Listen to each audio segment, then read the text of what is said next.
Hello అండి. ఇప్పుడు ఉసిరికాయల సీజన్ అయితే స్టార్ట్ అయింది కదా! అందరూ ఉసిరికాయ పచ్చళ్ళైతే పెట్టుకుంటున్నారు. నేను కూడా మా ఇంట్లో ఇప్పుడైతే ఒక కేజీ ఉసిరికాయలైతే పచ్చడి పెడుతున్నానండి. నేను ఉసిరికాయ పచ్చడి ఎలా పెట్టాననేది మీరిప్పుడు చూసేయండి. నేనైతే చాలా చిన్న ఉసిరికాయలు ఉంటాయి కదా! నాటు ఉసిరికాయలు అవైతే తీసుకున్నాను. వాటిని నీట్‌గా కడుక్కొని ఒక టవల్‌తో తడి లేకుండా తుడుచుకోవాలండి. తుడుచుకున్న తర్వాత ఒక ఉసిరికాయకు 2 గాని, 3 కానీ ఘాట్లనేవి పెట్టుకోవాలి. ఇట్లా ఘాట్లు పెట్టుకున్న తర్వాత వాటిని ఆయిల్‌లో అయితే వేంపుకోవాలండి. వేంపడానికైతే మనం ఆయిల్ ఎంతైనా తీసుకోవచ్చు.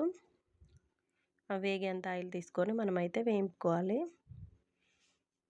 అంటే కేజీకి ఒక హాఫ్ కేజీ ఆయిల్ అయితే పడుతుందండి కంపల్సరీ. అంటే కొంచెం తక్కువ కూడా వేసుకోవచ్చు. నేను మాత్రం హాఫ్ కేజీ వేసాను గ్రేవీ కోసమని. ఇప్పుడు ఈ ఉసిరికాయలని గోల్డెన్ బ్రౌన్ వచ్చే వరకి వేయించుకోవాలి. ఇట్లా చూసారు కదా! ఇట్లా వేయించుకోవాలి. మంచిగా వేగాలండి. వేగితేనే వగరనేది రాకుండా ఉంటాయి ఉసిరికాయలు. ఇట్లా వేయించుకున్న తర్వాత ఇప్పుడైతే పక్కకు తీసుకుంటున్నాను నేను. కొంచెం పచ్చి పచ్చిగా ఉంటే మాత్రం కొంచెం వగరైతే వస్తుందండి పచ్చడి. ఇప్పుడు నేను ఇంకా రెండో వాయి కూడా వేయించుకుంటున్నాను. ఇవి కూడా ఇంకా గోల్డెన్ బ్రౌన్‌లోకి అయితే వేగాయి కొంచెం. వీటిని కూడా మనం తీసేసుకుందాం పక్కకి. ఇప్పుడు ఇట్లా వేయించుకున్నాను కదా! మనం కేజీ ఉసిరికాయలు వేయించుకుంటే చాలా తక్కువే అవుతుందండి పచ్చడి. ఇప్పుడు వెల్లుల్లిపాయలనేవి మనమైతే దంచుకోవాలి. అట్లాగే ఒక 2 పెద్ద నిమ్మకాయలు తీసుకోవాలి. చూసారు కదా! పోపు కోసమైతే ఎండుమిర్చి కూడా తీసుకోవాలండి. ఇప్పుడు ఈ వెల్లుల్లిపాయలు దంచి పక్కన పెట్టుకోవాలి. ఇప్పుడు పోపు కోసమైతే ఆయిల్‌లో హ్మ్, ఒక 2 స్పూన్లు ఆవాలు, ఒక స్పూన్ జీలకర్ర అయితే వేసుకోవాలి.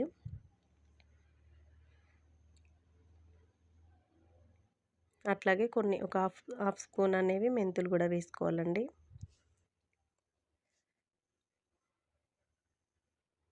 అవైతే కొంచెం వేగిన తర్వాత ఇప్పుడైతే మనం ఎండుమిర్చి అయితే వేసుకోవాలండి. ఎండుమిర్చి వేసుకొని వాటిని కూడా కొంచెం వేగే వరకు ఉంచుకోవాలి. ఇప్పుడు స్టవ్ అయితే ఆఫ్ చేసుకోవాలి. ఎందుకంటే మనం ఆయిల్ అనేది హాట్‌గా ఉంటుంది కదా! మాడిపోతాయి. అందుకోసమనే వెల్లుల్లి వేసే ముందే ఆయిల్ అనేది మనం గ్యాస్ స్టవ్ ఆఫ్ చేసుకొని వెల్లుల్లి అయితే వేసుకోవాలండి. దంచుకున్న వెల్లుల్లి.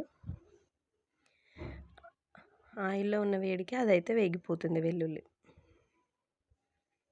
ఇట్లా ఇప్పుడు వీటినైతే పక్కన పెట్టుకొని చల్లార్చుకోవాలి. ఇప్పుడు మనం దీంట్లో వేయడం కోసం పొడి తయారు చేసుకోవాలి. ఒక 2 స్పూన్ల మెంతులు వేసుకోవాలండి. ఇప్పుడు వీటిని కొంచెం గోల్డెన్ బ్రౌన్ వచ్చే వరకు వేయించుకోవాలి. మెంతులైతే మంచిగా వేగాలండి. లేదంటే చేదొస్తుంది పచ్చడి. ఇప్పుడు ఇలా చిటపటలాడాలన్నమాట మెంతులు. ఆడిన తర్వాత ఇప్పుడు ఒక స్పూన్ జీలకర్ర అయితే వేసుకున్నానండి.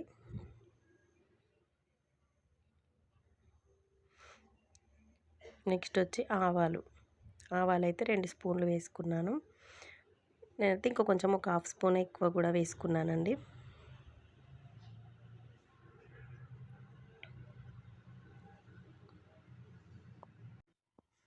సారీ అండి, ఆవాలైతే 4 స్పూన్లు వేసుకున్నాను నేను. ఆ తర్వాత ఈ వేయించుకున్న ఉసిరికాయలు ఉన్నాయి కదా! వీటిలో ఒక స్పూన్ పసుపు అయితే వేసుకోవాలి. పసుపు వేసుకున్న తర్వాత ఇప్పుడు మనం దంచి పెట్టుకున్నాం కదా వెల్లుల్లి, అది కూడా దీంట్లో వేసుకోవాలండి. కొంచెం పోపులో వేసాను, కొంచెం దీంట్లో కూడా వేస్తున్నాను. అట్లయితే టేస్ట్ అనేది వస్తుంది. మీరు నార్మల్గా దంచుకోకుండా వెల్లుల్లి కూడా వేసుకోవచ్చండి పచ్చివి.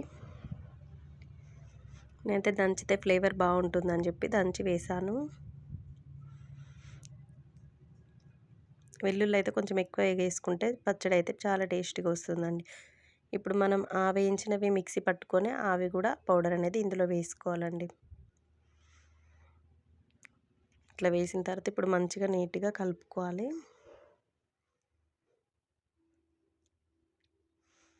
ఇట్లా కూడా తినేయచ్చండి. చాలా టేస్టీగా ఉంటుంది. మనం ఆ పచ్చడి చూస్తేనే నోరూరుతుందన్నమాట. ఇప్పుడు వచ్చి నెక్స్ట్ కారం అండి. ఇప్పుడు కేజీకి ఒక గ్లాస్ తీసుకున్నాను కదా నేను. ఈ గ్లాస్‌తో మీరు ఏదైనా కొలతకి పెట్టుకోవచ్చు. నేను గ్లాస్ తీసుకున్న గ్లాస్‌తో ఒక గ్లాస్ కారం అయితే వేసుకున్నాను. తర్వాత ఇప్పుడు నేను గరిటెతో వేస్తున్నానండి. గ్లాస్‌తో ఒక గ్లాస్ కారం వేసుకున్నాం కదా! ఒక హాఫ్ గ్లాస్ అయితే ఉప్పు అయితే వేసుకోవాలండి. నేను నార్మల్‌గా అందాజగా వేసానండి ఉప్పు. ఇప్పుడు మనం పక్కన పెట్టుకున్న నిమ్మకాయలు కూడా రసం తీసుకొని అవి కూడా వేసుకోవాలండి. మీకు పులుపు ఇంకా ఎక్కువ కావాలంటే ఇంకో నిమ్మకాయ కూడా తీసుకొని అడ్జస్ట్ చేసుకోవచ్చు పులుపు. ఇప్పుడు ఈ కారం, ఉప్పు, నిమ్మరసం బాగా మిక్స్ అయ్యేలా మిక్స్ చేసుకోవాలి.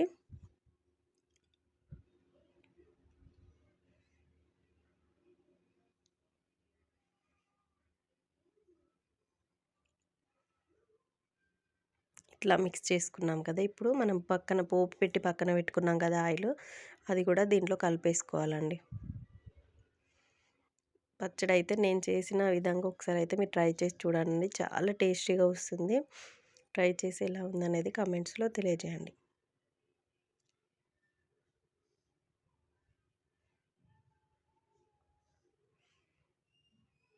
ఇప్పుడు ఇట్లా పొడి పొడిగా ఉంది కదా పచ్చడి, ఇదొక 3 రోజులు ఊరడానికి పక్కన పెట్టేయాలండి. అప్పుడు అందులో ఉన్న ఆయిల్ అనేది అయితే బయటకొచ్చేస్తుంది మొత్తం. పైకి తేలుతుంది. అప్పుడు మనం తినడానికి పచ్చడి అయితే రెడీ అండి. చూసారు కదా పచ్చడి ఎంత బావుందో, చూస్తుంటేనే నోరూరిపోతుంది కదా! చాలా బావుంది. ఒకసారి మీరు కూడా ట్రై చేయండి. ట్రై చేసి కామెంట్ సెక్షన్‌లో ఎలా ఉందో కామెంట్ చేయండి.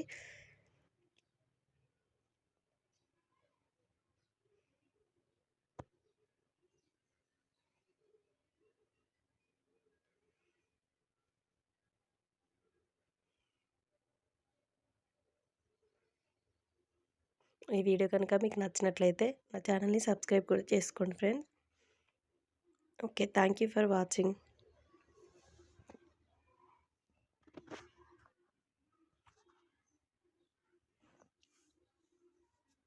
చూసారు కదా! 3 రోజులు ఊరిన తర్వాత పచ్చడైతే ఇలా ఉంటుందండి. థ్యాంక్స్ ఫర్ వాచింగ్ అండి. నా పచ్చడి ఎలా ఉందనేది కామెంట్ సెక్షన్‌లో తెలియజేయండి.